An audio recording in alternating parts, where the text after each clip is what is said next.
Good morning everyone. कैसे हैं आप लोग? आशा और उम्मीद करते हैं आप लोग स्वस्थ होंगे और बहुत अच्छे से पढ़ाई कर रहे होंगे।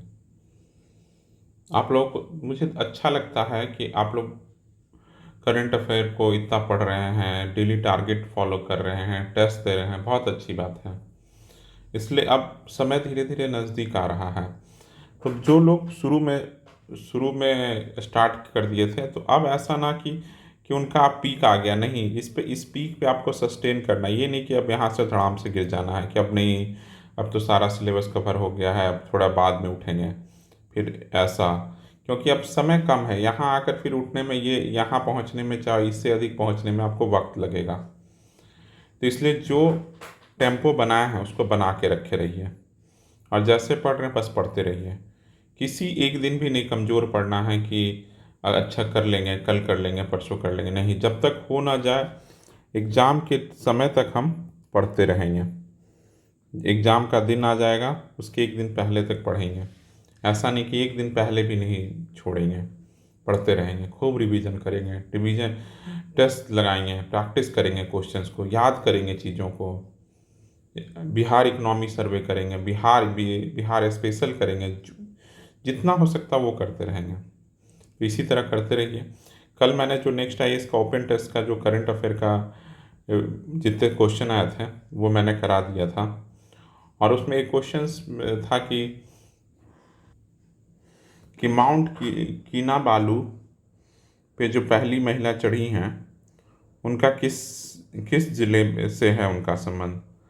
तो उनका नाम है लक्ष्मी झा और वो हैं सहरसा डिस्ट्रिक्ट की।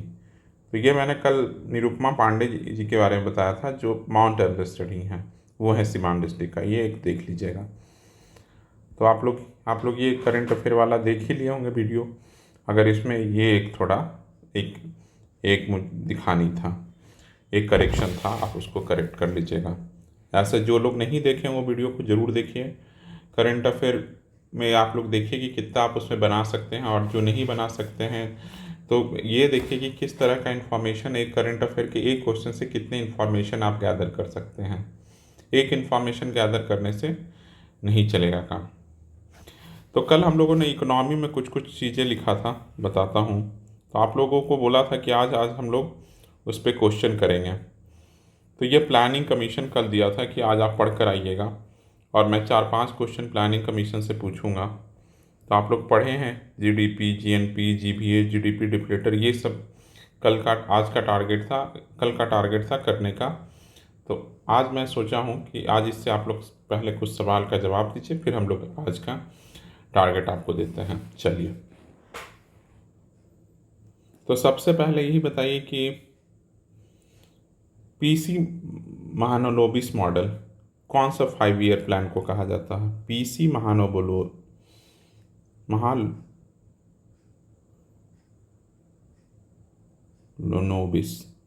मॉडल किस 5 ईयर को बोला जाता है? अब तक आप लोग बता दिए होंगे, सेकेंड 5 ईयर प्लान को कहा जाता है। अच्छा बताइए, गाडगिल योजना किसे कहा जाता है? कौन सा 5 ईयर को गाडगिल योजना कहा जाता है? आप लोग अब तक बता दिए होंगे, थर्ड 5 ईयर प्लान को बोला जाता है। अच्छा ये बताइए, गरीबी हटाओ स्लोगन किस 5 ईयर के दौरान आया था? गरीबी हटाओ स्लोगन किस 5 ईयर प्लान के दौरान आया था? बताइए। तो ये आया था फोर्थ 5 ईयर के प्लान के तहत।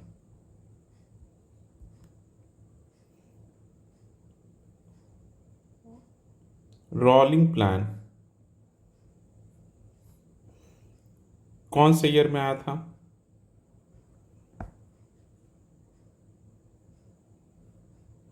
ये आया था 78 से 80 के बीच में। फिफ्थ 5 ईयर प्लान चल रहा था, उसी बीच आ गया था। समझ गया? इसमें इसमें मोरारजी देसाई का जब पीएम थे, उनका कहना था कि we will measure progress every year, make new plans accordingly for next year. उनका ये नहीं करना था कि 5 साल के बाद आप आइए और फिर हम देखेंगे कि क्या क्या दिक्कतें रह गई हैं, वो ये नहीं चाहते थे। अच्छा ये बताइए, जो एलपीजी आया था, लिबरलाइजेशन, प्राइवेटाइजेशन, ग्लोबलाइजेशन, ये किस 5 ईयर प्लान के दौरान आया था? किस 5 ईयर प्लान के तहत आया था?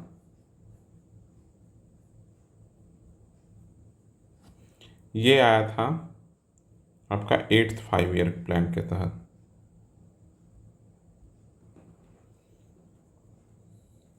अच्छा, किस किस 5 ईयर प्लान के तहत socialist pattern of society establish करने की कोशिश की गई थी? सोशलिस्ट पैटर्न ऑफ सोसाइटी किस 5 ईयर प्लान के तहत?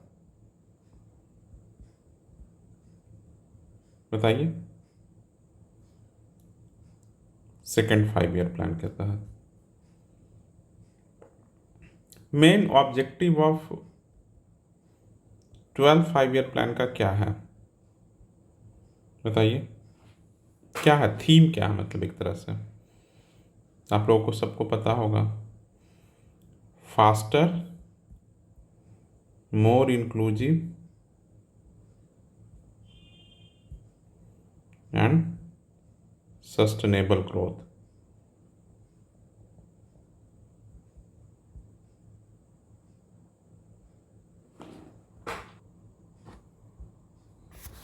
चलिए ये बताइए, आपको क्रोनोलॉजिकल ऑर्डर में सजाना है। महालनोबिस मॉडल,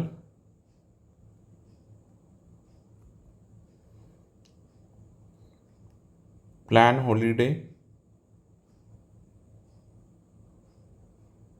और रोलिंग प्लान।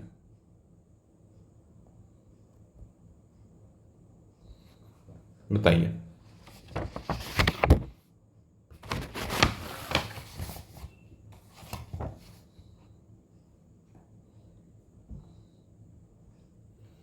तो महालनोबिस मॉडल आया था 56 से 61, second 5 year plan. Plan holiday आया था 66 से 69 के बीच था। और रोलिंग प्लान तो अभी हम लोग पढ़े 77 से 78 से 80। तो सजा दीजिए 1 2 3। चलिए, इस तरह से हम आप लोगों का प्लानिंग कमीशन करा दिए। इसमें से अब इससे ज़्यादा क्वेश्चन आएगा और देख लेंगे। कल बाकी जो बचा है टॉपिक वो कराएंगे, और आज का भी जो भी टॉपिक इकोनॉमी का करेंगे वो भी, उससे भी कल क्वेश्चन पूछेंगे।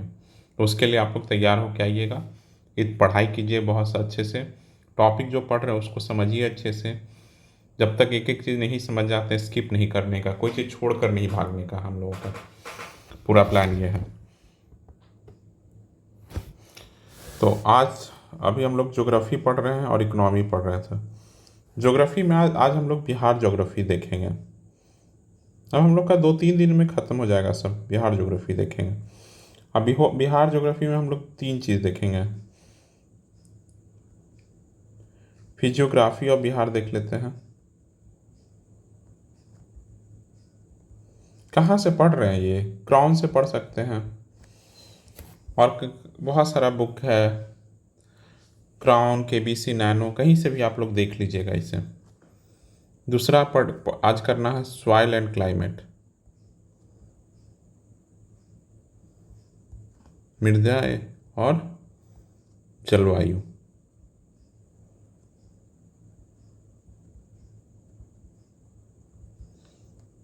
और ऊपर का क्या है? भौगोलिक स्थिति,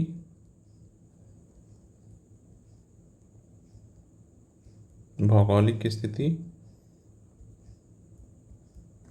ये देख लेना है। इसमें सीमा भी देख लीजिएगा, किसके साथ बाउंड्री लगता है।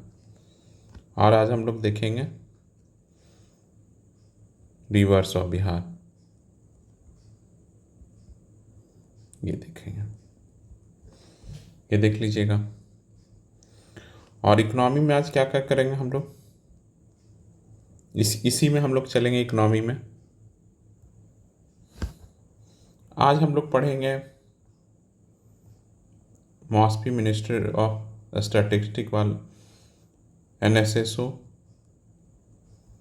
CSO, NSO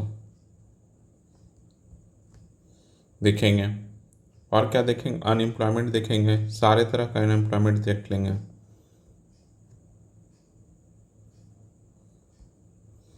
और क्या देखेंगे? GDP कैलकुलेशन मेथड देखेंगे आज।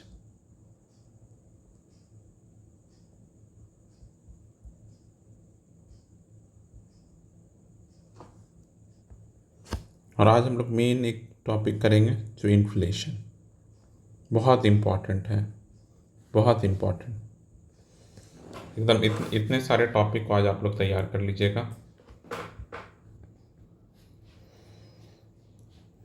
अब जैसे आप लोग ये देखिए, इन दोनों को मर्ज कर दिया गया है और इसी से ये आया है NSO। तो ये सब आप लोग को ध्यान रखना है, कब मर्ज हुआ ये भी आपको पता होना चाहिए। कभी क्या पता पूछ दे कि कौन सा साल में हुआ है, 2018, 19, 20, 21, तो कुछ भी पूछ सकता है। तो ये एक ध्यान रखिएगा। तो इस तरह से इन्फ्लेशन हो गया। इन्फ्लेशन, इसमें अनएम्प्लॉयमेंट है, फ्रिक्शनल, स्ट्रक्चरल, ये सब देख लीजिएगा। दे दिया कोई केस और पूछ दिया कि कौन सा अनएम्प्लॉयमेंट है, तो एग्जाम में गलत नहीं करके आना। GDP कैलकुलेशन मेथड, 3 तरह का मेथड होता है, वो सब मेथड आप लोगों को देख लेना है। और इन्फ्लेशन तो देख ही लेना है। ये हो गया। करंट अफेयर में हम लोग क्या कर रहे हैं? करंट अफेयर में इकोनॉमी का करंट अफेयर कर रहे हैं। आज मैंने आई दृष्टि का इकोनॉमी वाला करंट अफेयर कराया है। आप जो लोग नहीं देखें उसको ज़रूर देखिएगा, और उसमें से जो जो चीज़, कुछ टॉपिक आपको समझ में नहीं आ रहा तो वो भी कर लीजिएगा। ऐसे मैं कल इकोनॉमी का ही करंट अफेयर देखता हूँ, किसी और से लेकर आऊँगा, और 2 और चैप्टर बच गया आई दृष्टि का, वो भी कल कंप्लीट कराता हूँ आप लोगों को। कल एक वीडियो आएगा, कल एक साइंस का ही वीडियो आएगा, जो बायो का घटना चक्र हम लोग कल से शुरू कर रहे हैं, बायो से शुरू कर रहे हैं। तो जो लोगों को साइंस में, बायो में दिक्कत है, कल से आप लोग आइए, प्रैक्टिस कीजिए, साथ में घटना चक्र रखिए और बनाइए, प्रैक्टिस कीजिए। हो सकता है आपको वो मोटिवेशन नहीं आता हो कि क्वेश्चन सॉल्व करने का, कि लेकिन एक बार कोई बता रहा होगा तो उसको सुनिए और अपने बुक पे ही मार्क कीजिए और याद रहेगा। एक बार कोई बोलता जाएगा तो आपके दिमाग में बहुत चीज़ याद रहेगा। तो एक तो करंट अफेयर इकोनॉमी का है। और मंथ वाइज हम लोग कौन से कर रहे थे? सितंबर कर रहे हैं। अब तो ख़त्म हो गया सितंबर भी, आज लास्ट ही है। सितंबर मंथ का कर रहे हैं, अब अक्टूबर करना है। अक्टूबर का भी अभी नहीं आया है, तो आज ये करंट अफेयर भी मंथ वाइज हम लोग का कंप्लीट हो जाएगा। तो इस तरह से अब हम लोगों का पूरा पोर्शन 3 दिन में हम लोग लगभग सब कंप्लीट कर देंगे। तो आज 23 से तो 26 तक हम लोग सारे कंप्लीट कर लेंगे अपने पूरे पोर्शन को, और 27 से रिवीजन करेंगे। और हम लोग कल से टुमारो ऑनवर्ड्स हम लोग घटना चक्र शुरू कर रहे हैं। साइंस से शुरू कीजिए। एक डेली एक करंट अफेयर का वीडियो आएगा, आप लोग ज़रूर देखिए। अब अगले 50 दिन तक, उसमें 45 दिन हम लोग हर दिन एक करंट अफेयर का वीडियो ज़रूर आप लोग को देंगे, आप लोग ज़रूर देखिए। देखते हैं कि आप लोग कैसा, उस पर कैसा आप लोग का रिस्पांस रहता है, तो फिर आगे बढ़ा जाएगा। चलिए चलिए, थैंक यू। और वीडियो पसंद आया तो लाइक कीजिएगा। और ये हमारा टेलीग्राम चैनल है, आप लोग उससे ज़रूर ज्वाइन कर लीजिए। इसी नाम से, बुक का स्टूडेंट के नाम से ही है, आप लोग ज़रूर उसे ज्वाइन कर लीजिए। और आप लोग ये बताइए कि किसी टॉपिक में, किसी सब्जेक्ट में दिक्कत है तो उसका प्रैक्टिस कराना, तो ज़रूर कमेंट सेक्शन में बताइए कि इस टॉपिक में, सब्जेक्ट से ज़्यादा ज़रूरी है टॉपिक बताइए, किस टॉपिक में दिक्कत है, तो मैं उससे 50 क्वेश्चन, 25 क्वेश्चन, 30 क्वेश्चन उस टॉपिक से करा दूंगा।